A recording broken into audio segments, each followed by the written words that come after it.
ธรรมะสวัสดีครับเพื่อนชาว PHPwin วันนี้ผมจะมาแนะนำทิป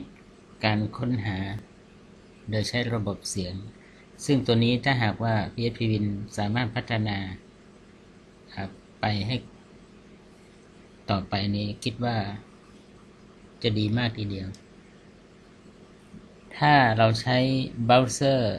Firefox หรือ IE เนี่ยจะไม่สังเกตเห็นแต่เมื่อใดที่เปิดด้วยเบราว์เซอร์ Chrome ปุ๊บจะสังเกตเห็นมีไมค์อยู่ตรงค้นหาเห็นไหมครับเรียกว่า PHPwin เริ่มพัฒนาอะไรขึ้นมาที่ทำให้เราน่าทึ่งมากเพียงแต่ว่าการค้นหาของตัว PHPwin ตัวนี้ยังไม่เป็นที่น่าประทับใจเท่าไหร่เท่านั้นเองแต่ว่าดูวิธีการเท่านั้นเองเช่น PHP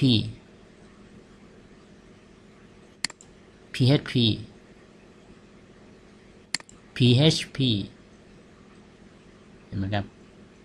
เราคลิกแล้วค้นหาแต่ว่าการค้นหาตัวนี้มันยังไม่เป็นที่น่าประทับใจเท่าไหร่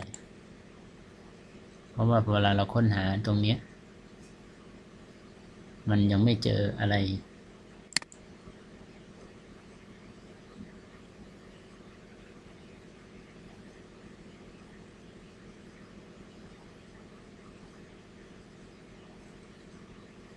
เข้าไปอาจจะบอกว่าไม่พบ PHPwin9 ในตัว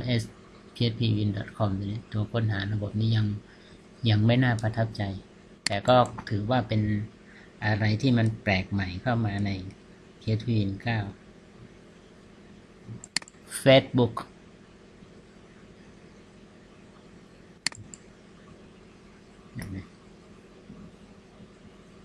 ถ้าหากว่าพอใช้เสียงแล้วเข้ามาค้นหาแล้วพบเจอ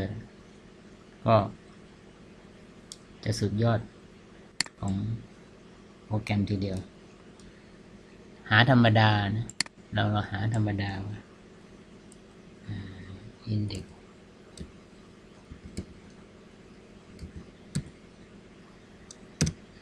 มันก็ไม่เจอ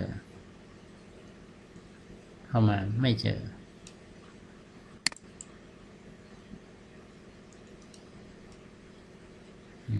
ไม่เจอมันดูยังไงไม่รู้ VOTE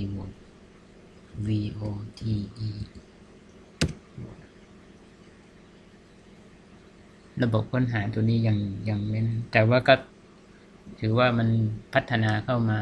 ขั้นตอนหนึ่งซึ่งถ้าไม่สังเกตหรือว่าไม่ได้ใช้ที่เบราว์เซอร์ Chrome เราจะไม่เห็น